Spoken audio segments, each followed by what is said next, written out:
Welcome to the Dirttime channel. I'm Alan Halcon. I'm Dude McLean. And I'm Christopher Nergish. And today, Christopher's going to talk to us about plants. In this case, trees or shrubs or whatever. Trees, shrubs, whatever you want to call them. Huh? Next.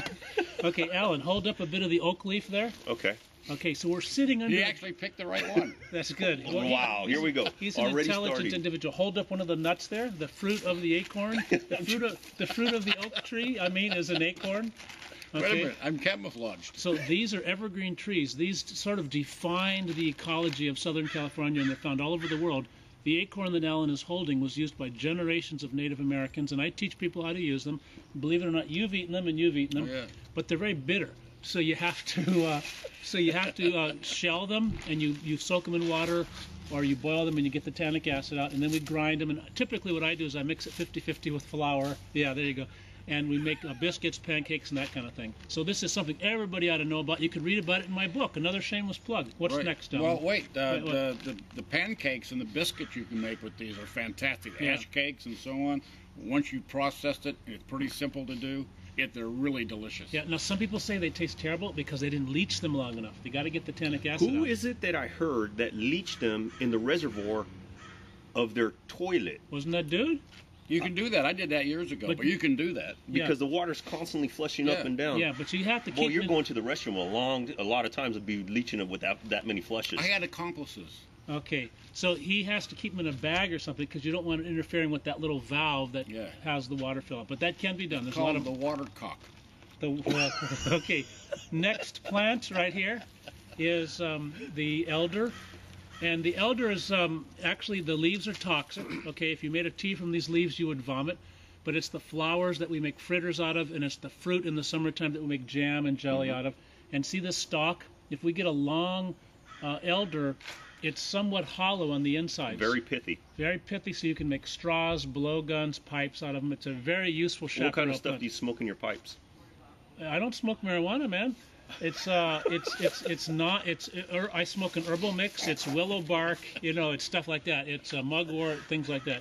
Okay, next we have mulberry. Now this is not a native, but the mulberries are easily grown all over town. I want to point out that it's very hard to get a fruiting mulberry because gardeners and nursery people don't like your driveway stained.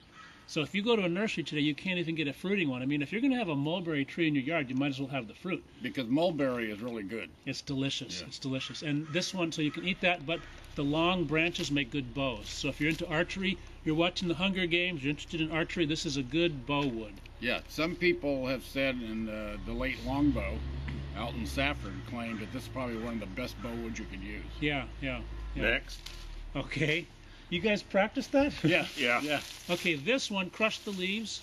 You've got that strong pungency. This is the California Bay. It's pungency. It's very... I don't think so. You don't? No. You didn't crush it enough. No, it's not pungent. Okay, I love the way it smells, actually. It's very medicinal smelling.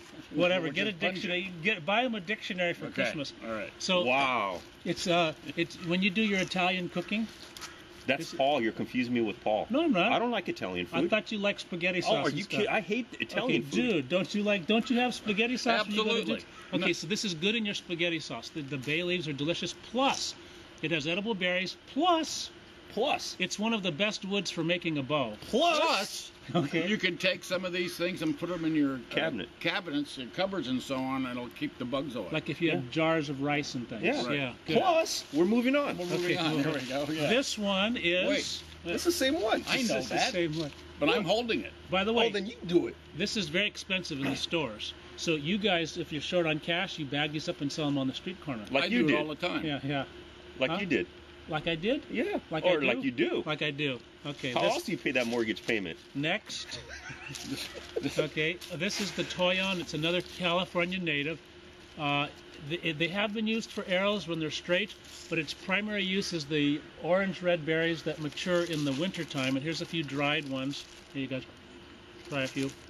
And so, since you don't have an example of a true mature one, now I have to go on the internet, scour the internet, extract a picture, make it a part of this video just so I can show it. Yes, thank you, Christopher. You're welcome. You just added more work to me. Welcome. Thank you. Okay. Thank you. Next, Alan. Wait. What? The berries are really good. You can also grind them up and add them to any other kind of flour. That's right, acorn bread, whatever. Right. And you can actually, the bigger Toyon limbs, you can actually make into a bow, too. That's right, bows also. He did say that. No, he said arrows. I said arrows, but he's right, bows too. Okay, Alan is the fire god. This is, that's a known fact. I'm just stating that as a fact. Here we go. Now, this is mule fat, Alan. Or seep willow. Or seep willow. If you're in Arizona. When you find the long stalks of the mule fat, they can be used for arrow shafts. They're great for hand drills. They've been used for spears. Paul Campbell uses them for atlatls. So it's not a food plant, but it's very good for tools. Chopsticks also. But the fire god likes a good... Stop with the fire god Okay, already. Alan Halcon, he likes using... Stop with Alan Halcon. Alan Halcon is an expert in everything. I don't get it. Okay, but it's one of the best woods for hand drills. There's willow works good, cottonwood works good, but it's one of the ideal ones in our area. Absolutely. Okay, the last thing we're going to look at today is... Dude, your favorite? Mugwort. Mugwort. You can never have enough mugwort. Yeah. So it's white on the bottom, smells like sage. You can actually eat it, but it's better as a medicinal herb for stomach pains and cramps and things like that. This actually smolders for a long time, and it smells really good when it's burning. And you can rub it on the fresh stuff on the skin for preventing poison oak. This is what the various fire gods throughout history would carry with them. And if you're traveling from place to place, look at that. That'll just smolder for you. That'll just smolder. So you take a coal from your campfire. Now, what kind of primitive fire starting device is that, Christopher? This? Yeah. That's a flint and steel. Flint and steel, yeah. No, good point. Okay, no. I wasn't aware. I've never seen such primitive technology. Primitive man invented the hand drill, and various fire gods have mastered that. And then modern man invented this device because we're all so lazy. Like Steve Davis says, that's the thumb drill. That's what he says? Thumb drill? Yeah. Okay. That works. Is that funny?